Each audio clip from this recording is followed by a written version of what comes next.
অর্থাৎ তৃণমূলের প্রতিষ্ঠা দিবসে মোচমানে কেলাকেলি শুরু হলো। অর্থাৎ তৃণমূলে মারামারি শুরু হলো। ওখানে মারামারি কিসের জন্য?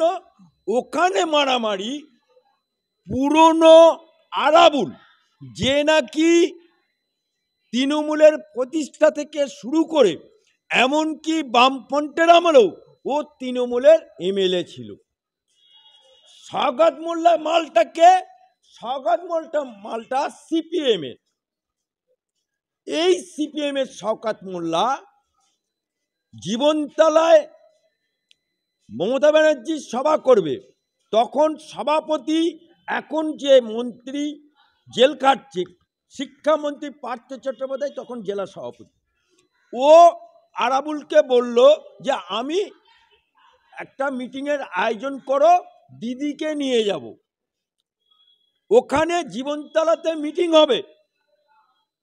মমতা ব্যানার্জির শওকত মোল্লার ভয়ে কোনো ডেকোরেটর গেল না, সিপিএম এর ভয়ে কোনো ডেকোরেটর ওখানে মমতা ব্যানার্জির স্টেজ করতে গেল না। অবশেষে কলকাতা থেকে রেডিমেড স্টেজ তৈরি করে নিয়ে গিয়ে জীবনতলায় বসানো হলো।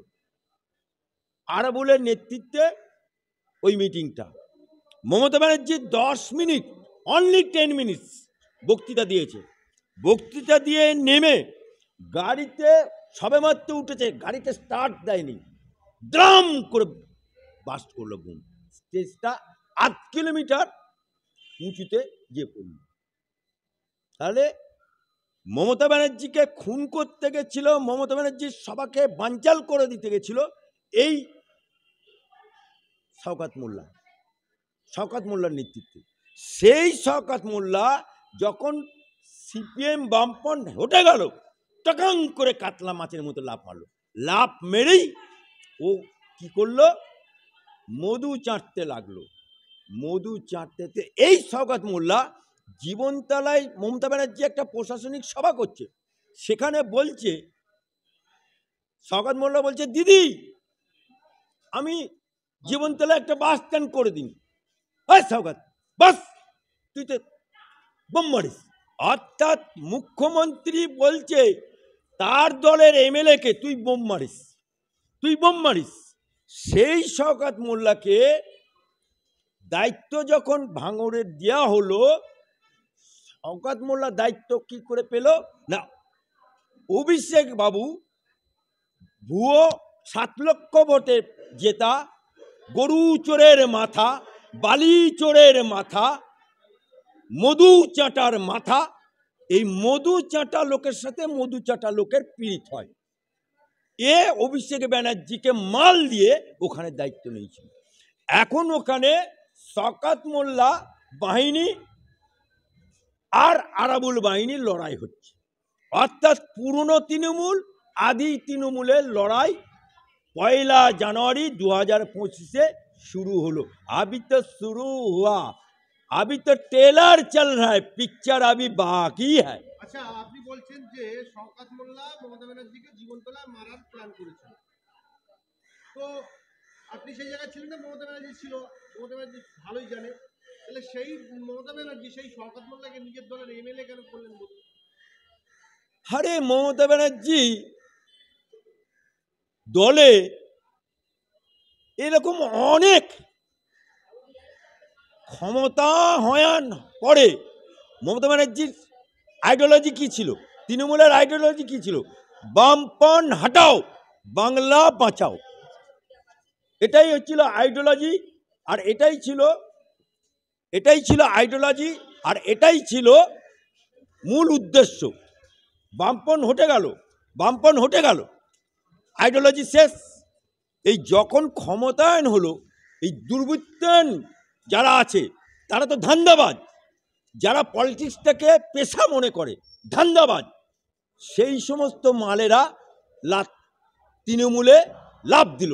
শওকত মোল্লা, উদয়ন গুহ থেকে শুরু করে, কংগ্রেস থেকে শুরু করে, শাহজাহান থেকে শুরু করে যত ধান্দাবাজ সবাই তৃণমূলে যোগ দিল। তাই তৃণমূল এখন দল না, এই তৃণমূলটা এখন হরেক মাল 5 শিকের দল।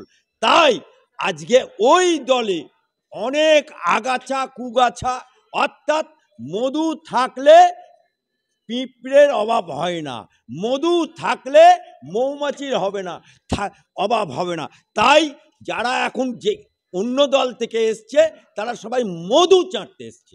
আপনি বলছেন যে শওকত মোল্লা বামফ্রন্ট থেকে তৃণমূলে যোগদান করেছে, সেটা ঠিকই বলছেন। আরাবুল পুরনো তৃণমূল, এটা ঠিকই বলছেন। কিন্তু সেই শওকত মোল্লা বলছেন যে আরাবুল তো পার্টির কেউ নন, আর আরাবুল বলছে যে শওকত মোল্লা ক্যানিং থেকে গিয়ে এখানে মধু খেতেছে, এখানে মধুর হাড়ি পেয়েছে।